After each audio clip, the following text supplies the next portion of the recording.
네, 여러분 안녕하세요. 지금 속보가 떴는데 김의겸 대변인께서 일단은 총선 불출마 선언을 했네요. 이제는 멈출 시간이 된 듯합니다. 총선에 출마하지 않겠습니다. 그동안 저를 지지해주신 군산 시민 여러분 대단히 죄송합니다. 민주당이 총선에서 압승해 문재인 정부를 든든하게 뒷받침해주기를 간절히 기원합니다. 네, 결국 김의겸 의원이 포기를 해요. 이거 민주당이 원했던 거잖아요. 우리가 자르기 전에 당신이 나가. 최소한 경선할 기회는 줘야 되는 거 아닌가요? 김의겸 의원이 일단 군산에서 지지율이 1인데 그 지역을 김관영이 상대편인데 이철희 의원이 북콘서트에서 사회봤었죠. 그러니까 김의겸 의원이 군산에 못 나오게 하는 민주당 안에 어떤 세력들이 존재했다라고 봐요. 그렇기 때문에 민주당에서 결국 결론을 내지 못하고 이게 시간을 끄는 걸 알고 김의겸 의원이 결국은 스스로 포기했던 게 아닌가 싶어요. 네. 저는 참 답답한 게 뭐냐면은, 제가 지난 방송에서 말했지만은,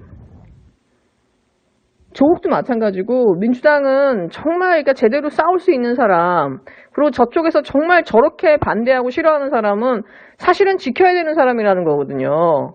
근데 그 사람이 이미지가 완전히 엉망진창이 되고 만신창이 될 때까지 그냥 가만히 보고 있어요. 그러고 나서 그 사람이 어쨌든 혼자 해보려고 하면은 야 일단 이미지가 더럽고 저기 우리 당에 들어오면은 누가 되니까는 오지 마. 이런 식으로 그 사람은 쳐내거든요. 그러면 누가 민주당을 위해서 목숨 걸고 싸우겠냐고. 그러니까는 겉으로는 되게 좀 성실하고 착하고 되게 학구적인 사람들 데리고 와서 민주당이 어느 정도 굉장히 품격 있는 정당이 되는 것도 되게 중요하지만은 제 생각에는 정말 민주당은 싸울 수 있는 플레이어들이 너무너무 필요해요. 근데 그런 사람들 다 쳐내고 나면은 나중에 무슨 일이 벌어지느냐. 지금 우리 민주당 의원들 반 이상은 이름도 모르죠. 예, 그리고 그 사람들이 뒤에서 다 이렇게 이런 정봉주 의원이나 김의겸 의원이나 이런 사람 반대하는 거잖아. 임종성 의원이고. 표창원 의원도 마찬가지고. 그렇게 뒤에서 숨어 있는 사람들이 민주당 배치 달고서는 아무 일도 하지 않으면서 이런 때 남아서 뒤에서 목소리 내는 사람들이거든요. 그 사람들 우리 이름들이나 아나요?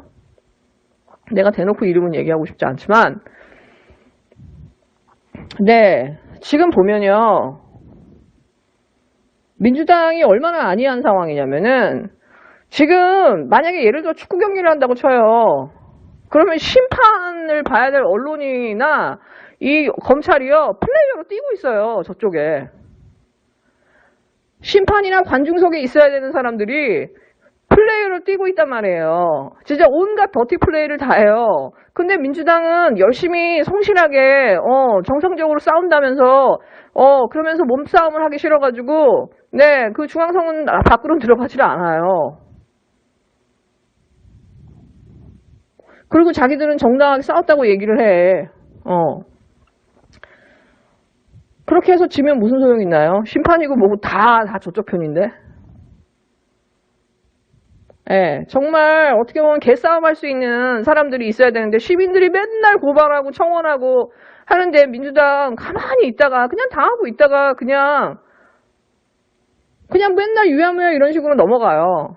그렇게 해서 죽어라고 싸울 수 있는 사람들이 민주당에 들어올 수 없다고 한다면은 저는 민주당은 결국 미국 민주당처럼 된다고 생각해요. 그렇게 해서 결국은 트럼프 같은 사람이 대통령이 될 수밖에 없는 이 다이나믹함과 이 똘끼를 잃어버린 이 진보 정당이나 민주당이 얼마나 국민들한테 일반 상식을 가진 사람들한테 지지를 받을 수 없는지를 다른 나라의 민주당이나 진보 정당이 무너져가는 걸 보면 알 수 있어요. 네, 제가 볼 때 이번 총선은 진짜 우리나라와 우리 민족의 운명이 걸린 총선이에요. 여기서 이겨내지 못하면요 문재인 대통령도 지켜낼 수 없어요. 예, 개헌이고요 모든 것 다 뒤로 갑니다.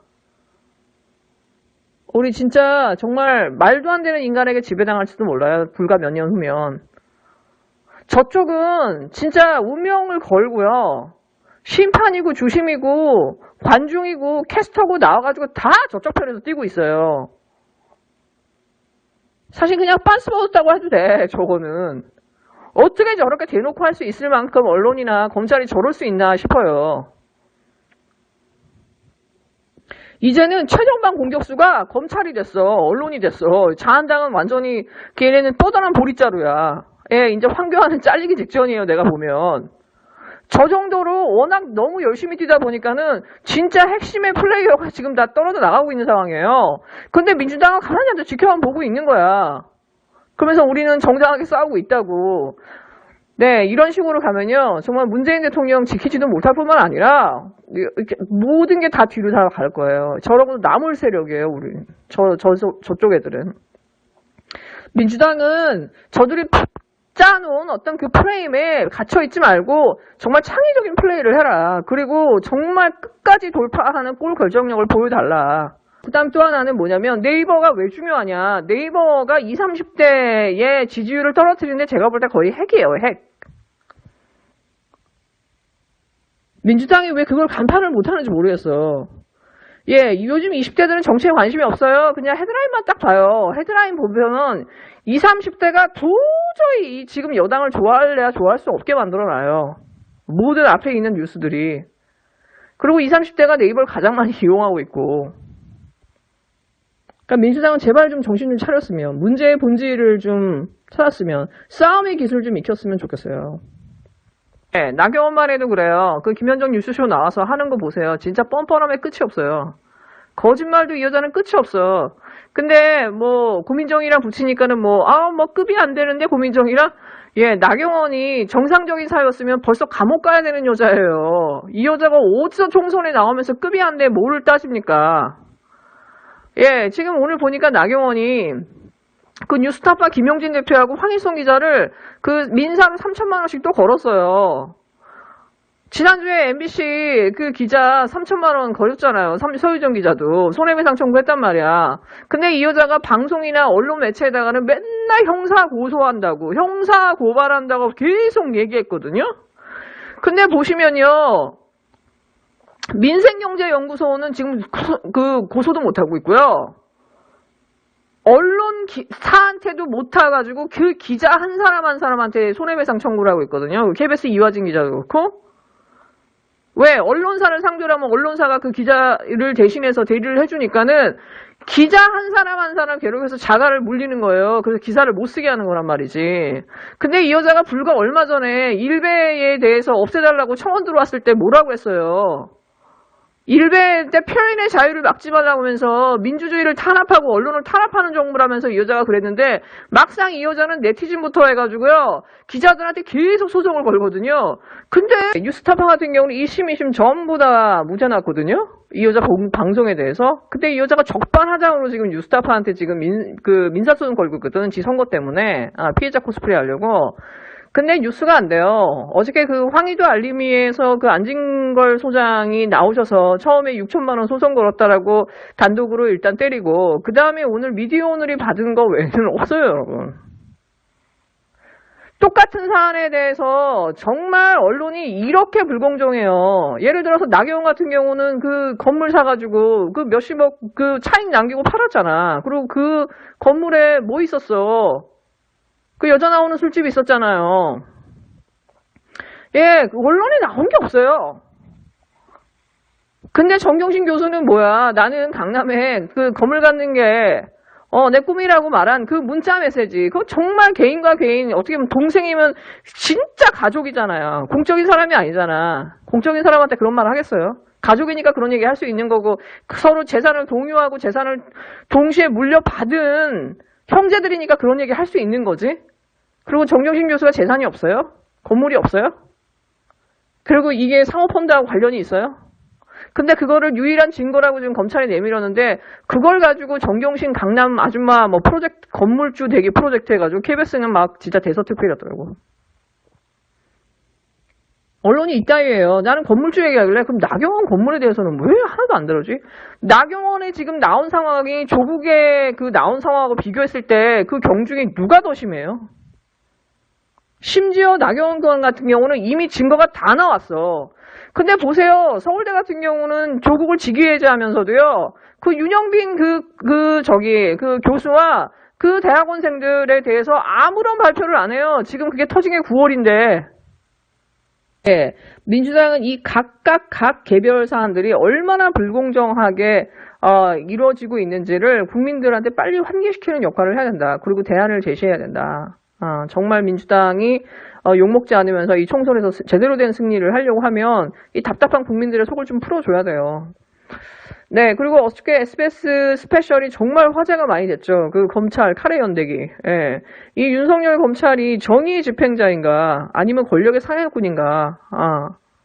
이 검찰이 지금까지 이 검찰 개혁을 어떻게 막아오면서 자기들이 생존했는지, 살아있는 권력에 대한 수사를 하면서 국민들의 지지를 얻으면서 검찰 개혁 할 필요 없네, 검찰이 저렇게 수사를 잘하는데 저렇게 정의로운데 하면서 정말 국민들을 속여왔고, 그 다음에 또 하나는 자기들과 가까운 이 권력에 밀착해서 그 권력의 비리를 털어주고, 그러면서 자기들이 그 영전하고 정말 그 권력을 누리고, 그 다음에 자기에게 그 검찰개혁의 칼날을 든 권력에 대해서는 정말 끝까지 죽을 힘을 다해서 보복을 하는 그 권력의 속성을 다 보여주면서 윤석열은 누구인가.